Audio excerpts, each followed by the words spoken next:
Ngayon ay nagkita rin tayo.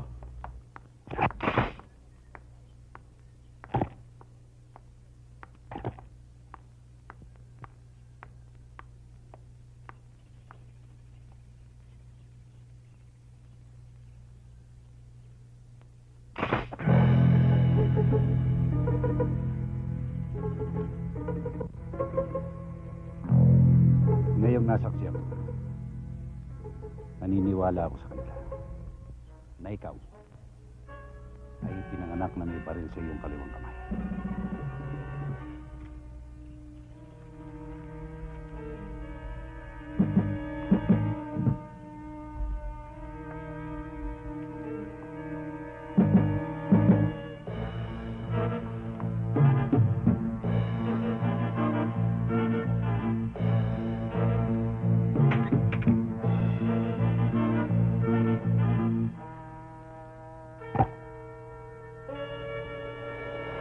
Magkikita pa naman tayo.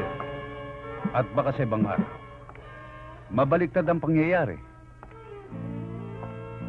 Maaring ikaw naman ang sumuko sa akin. O kaya hindi na dumating ang araw na yun.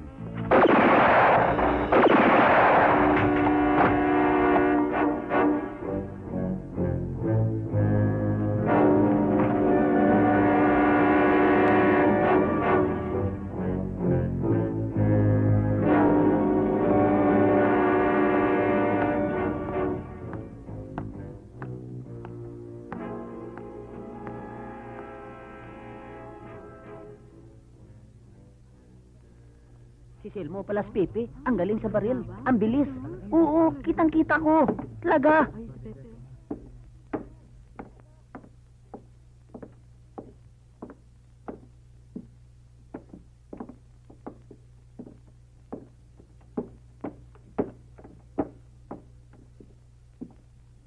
Ngayong alam niyo na ang tunay kong pagkatao. Ako'y nagbibitiw sa akin tungkulin. Bakit naman? Ako'y nagpanggap, alkalde. Yan ba yung matatanggap niyo?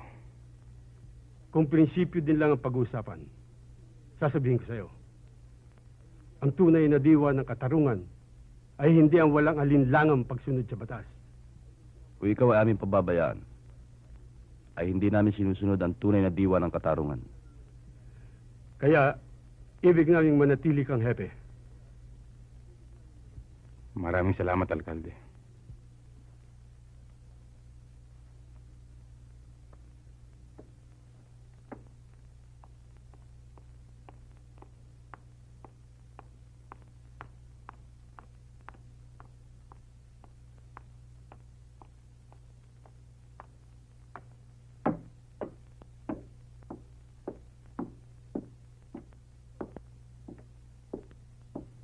Salud.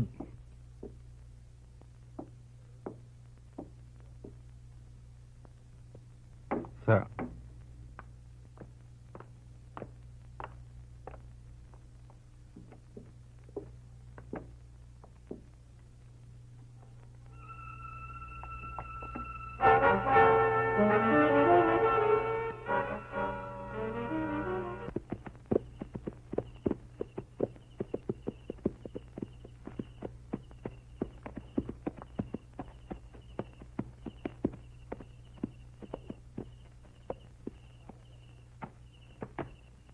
Kumusta ka, Pepe?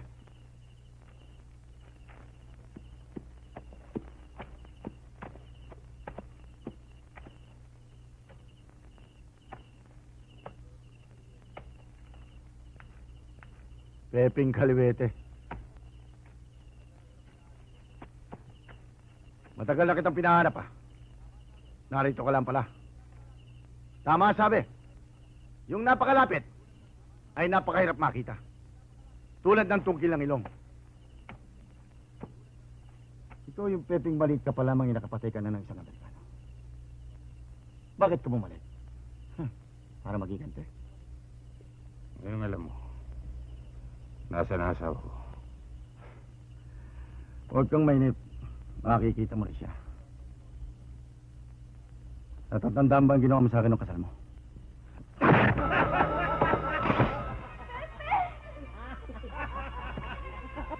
Bakit hindi mo putok? Ibuto mo!